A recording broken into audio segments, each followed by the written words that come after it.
Bom, a Ponte mereceu a vitória, meus amigos da Bandeirantes, porque é o seguinte, a blitz que o Ituano deu no final do primeiro tempo na Ponte, a Ponte devolveu melhor preparada fisicamente, as alterações funcionaram, as alterações pontuais foram muito inteligentes, reoxigenaram o time e a Ponte empurrou o Ituano para trás, Maguinho perdeu 2, o Gé perdeu 1, o Dudu chegou também. A Ponte amassou o Ituano dos 35 minutos para frente, até que a 46 saiu o gol. Sabe quem é que estava com o Gé? O Bruno Silva. Aí ele foi afastando.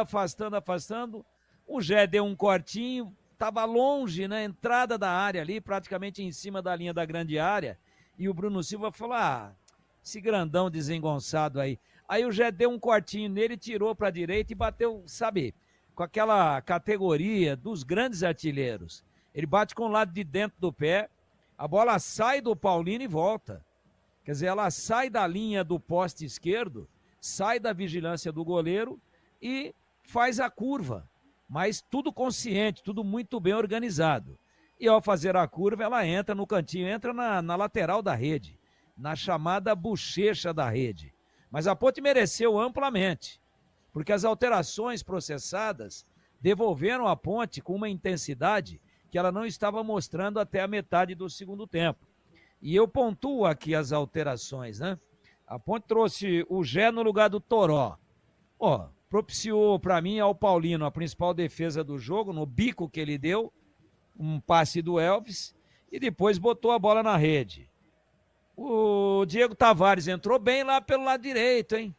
Entrou controlando a bola, entrou municiando o Maguinho na jogada de 1-2, entrou no lugar do Jean Dias, que estava bem no jogo, mas cansou.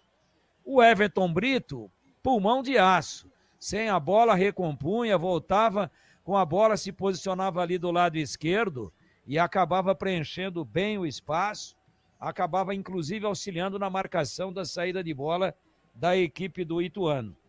Léo Oliveira entrou no finalzinho no lugar do Dudu que arriou, mas roubou 2 ou 3 bolas importantíssimas, inclusive a bola que antecedeu o gol da Ponte, ele rouba dentro do campo da Ponte, faz o passe em profundidade, ela chega no Gé que enfia no Elvis, que enfia o Gé que faz o gol.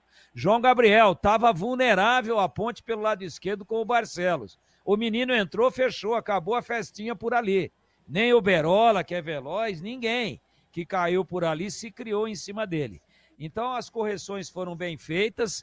Para os padrões da Série C, eu entendo que a Ponte tem um elenco que oferece opções para o treinador, mas não adianta o elenco oferecer opções para o treinador se o treinador não tem a leitura correta do jogo. Então o primeiro tempo muito equilibrado, terminou um pouco melhor o Ituano, apesar da maior posse de bola da Ponte. Segundo tempo, o Ituano começou empurrando a Ponte para trás. Houve uma inversão de estratégia. Se no primeiro tempo o Ituano aqui contra-atacava, porque a Ponte propunha, no segundo tempo a Ponte teve 2 ou 3, até 4 jogadas de contra-ataque para tentar matar o jogo e não conseguiu.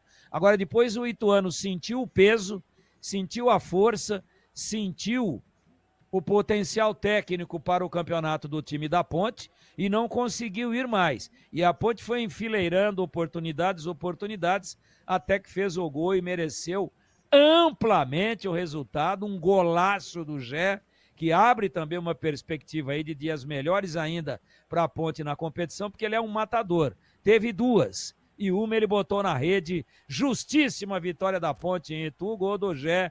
Ponte 1, Ituano 0. Edu Pinheiro. Muito